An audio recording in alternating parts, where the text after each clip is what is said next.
around a medicinal creeper. This is the story of an unusual medicinal creeper. There were some stories about this creeper, some true, some... ಅಯ್ಯೋ ನನ್ನ ಮಗ ಎಷ್ಟು ಚೆನ್ನಾಗಿ ಓದ್ಕೋತವನೆ, ಎಷ್ಟು ಕಷ್ಟಪಟ್ಟು ಓದ್ಕೋತವನೆ ಅಲ್ವಾ. ತುಂಬ ಖುಷಿಯಾಗಿತ್ತಪ್ಪ ಇಂಥ ಮಕ್ಕಳಿರೋದಕ್ಕೆ. ನನಗೆ ಅವ್ರ ಅಪ್ಪಂಗೆ ಹೇಳಿ ಅವನಿಗೆ ನೆಕ್ಸ್ಟ್ ವರ್ಷಕ್ಕೆ ಹೊಸ ಬೈಕ್ ಕೊಡಿಸ್ಬೇಕು.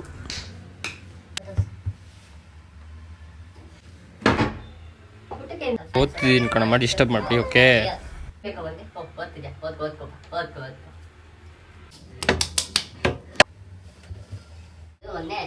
ಟೊಮ್ಯಾಟೊ ಖಾಲಿ ಆಗ್ಬಿಟ್ಟಿತ್ತು, ಅದಕ್ಕೆ ಬೇರೆದೇನಾದ್ರು ಮಾಡಲ್ಲ ಅಂತ ಅಷ್ಟೇ.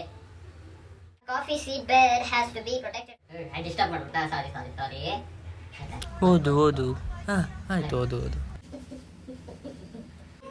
ಇದು ಅಡುಗೆ ರೆಡಿ ಆಯ್ತಲ್ಲ, ಕರೆದ್ಬಿಡ್ಲ ಅಂತ ಓದ್ತಿರ್ತಾನೆ.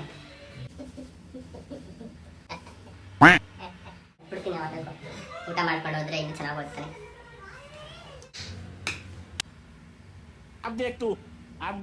ಮತ್ತೆ ಅದು ಅಡುಗೆ ರೆಡಿ ಆಯ್ತು.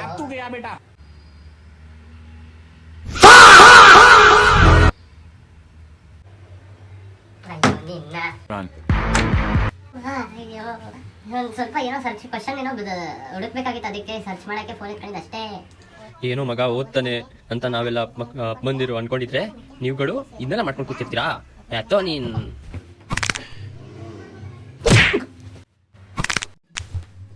ಯಾವ್ಯಾವ ಮಕ್ಕಳು ನೆಟ್ಟಗೋದಲ್ವೋ ಇದೇ ಗತಿ ಅವ್ರಿಗೆ.